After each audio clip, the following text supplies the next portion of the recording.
Capítulo 4 A inundação. Antes da revolução cognitiva, humanos de todas as espécies viviam exclusivamente no continente afro-asiático. É verdade, eles povoaram algumas ilhas atravessando curtas distâncias de água, a nado ou em jangadas improvisadas. A Ilha de Flores, por exemplo, foi colonizada há 850 mil anos. Mas esses humanos eram incapazes de se aventurar no mar aberto, e nenhum deles chegou à América, à Austrália ou a ilhas remotas como Madagascar, Nova Zelândia ou Havaí. A barreira marítima impedia não só os humanos, como também muitos outros animais afro-asiáticos de chegarem a esse mundo exterior. Em consequência, os organismos de terras distantes como Austrália e Madagascar evoluíram em isolamento por milhões e milhões de anos, assumindo formas e características muito diferentes das de seus distantes parentes afro-asiáticos. O planeta Terra era dividido em vários ecossistemas distintos, cada um deles composto de um conjunto singular de animais e de plantas. O Homo sapiens esteve prestes a pôr um fim a essa exuberância biológica. Após a revolução cognitiva, os sapiens adquiriram a tecnologia, as habilidades organizacionais e talvez até mesmo a visão necessária para sair do continente afro-asiático e povoar o mundo exterior. Sua primeira conquista foi a colonização da Austrália, há cerca de 45 mil anos. Os especialistas são pressionados a explicar esse feito. Para chegar à Austrália, os humanos precisaram atravessar uma série de canais marítimos, alguns com mais de 100 quilômetros de largura, e em seguida se adaptar praticamente da noite para o dia a um ecossistema completamente novo. A teoria mais razoável afirma que, há cerca de 45 mil anos, os sapiens que habitavam o arquipélago indonésio, um grupo de ilhas separadas da Ásia e umas das outras por estreitos, desenvolveram as primeiras sociedades de marinheiros.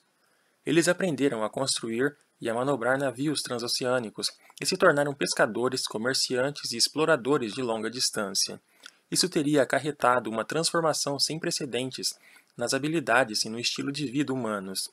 Um em cada 2 mamíferos que foram para o mar, focas, peixes-boi, golfinhos, teve de evoluir por um longo período para desenvolver órgãos especializados e um corpo hidrodinâmico.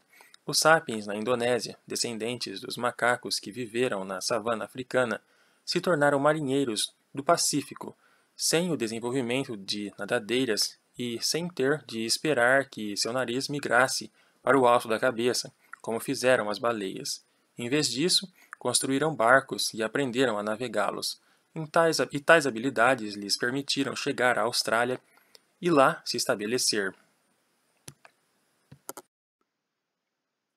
É verdade que os arqueólogos ainda não encontraram jangadas, remos ou aldeias de pescadores de 45 mil anos atrás.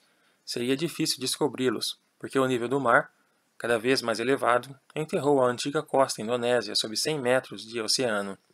Entretanto, há sólidas evidências circunstanciais para corroborar essa teoria, especialmente o fato de que, nos milhares de anos que se seguiram ao povoamento da Austrália, os sapiens colonizaram uma série de ilhas isoladas ao norte.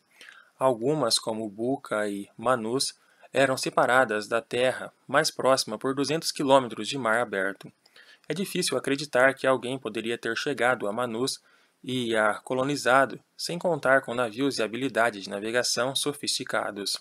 Conforme mencionado anteriormente, também há sólidas evidências de um comércio marítimo regular entre algumas dessas ilhas, como a Nova Irlanda e a Nova Bretanha. A jornada dos primeiros humanos à Austrália é um dos acontecimentos mais importantes da história, pelo menos tão importante quanto a viagem de Colombo à América ou a expedição da Apollo 11 à Lua. Foi a primeira vez que um humano conseguiu deixar o sistema ecológico afroasiático. Na verdade, a primeira vez que um grande mamífero terrestre conseguiu ir desse continente à Austrália. Ainda mais importante foi o que os pioneiros humanos fizeram nesse novo mundo. O momento em que o primeiro caçador-coletor pôs os pés no litoral australiano foi o momento em que o Homo sapiens subiu ao topo da cadeia alimentar num território específico e, a partir daí, se tornou a espécie mais mortífera do planeta Terra. Até então, os humanos haviam apresentado alguns comportamentos e adaptações inovadores, mas seu efeito sobre o ambiente fora insignificante. Eles haviam demonstrado sucesso notável a se adaptar em vários habitats, mas o fizeram sem mudar drasticamente esses habitats. Os povoadores da Austrália, ou mais precisamente seus conquistadores, não simplesmente se adaptaram, eles transformaram o ecossistema australiano de tal forma que já não seria possível reconhecê-lo. A primeira pegada humana nas areias de uma praia australiana foi imediatamente apagada pelas ondas. Mas, ao penetrar o continente, os invasores deixaram para trás uma pegada diferente, e jamais seria apagada. À medida que prosseguiram, encontraram um universo estranho de criaturas desconhecidas que incluía um canguru de 200 quilos e 2 metros de altura e um leão marsupial, grande como um tigre moderno, que foi o maior predador do continente. Koalas grandes demais para serem fofinhos e mimosos farfalhavam nas árvores, e aves, com o dobro do tamanho de avestruzes, corriam pelas planícies. Lagartos similares a dragões e cobras com 5 metros de comprimento se arrastavam pela terra. O diprotodonte, um vombate de 2,5 toneladas, vagava pela floresta. Com a exceção das aves e dos répteis, todos esses animais eram marsupiais. Como os cangurus, davam à luz bebês minúsculos e indefesos com aparência de fetos, que, então, eles nutriam com leite em suas bolsas abdominais. Os mamíferos marsupiais eram praticamente desconhecidos na África e na Ásia, mas na Austrália reinavam absolutos.